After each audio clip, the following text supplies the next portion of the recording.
So I'm down at site here in Cherry Hill, New Jersey, where we just completed moving this massive 6-unit townhouse that basically weighs a little over 500 tons.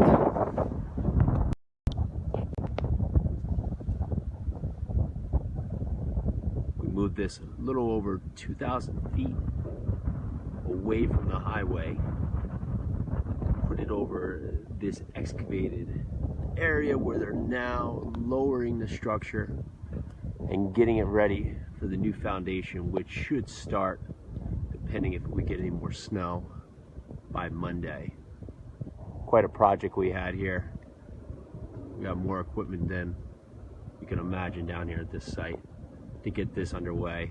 The project took almost about 2 months from start to now of just preparing the building, setting the building up and getting the building moving. All in all, with the steel underneath of it, it weighs in about 550 tons. So it was all right. We'll check back once this foundation is in place.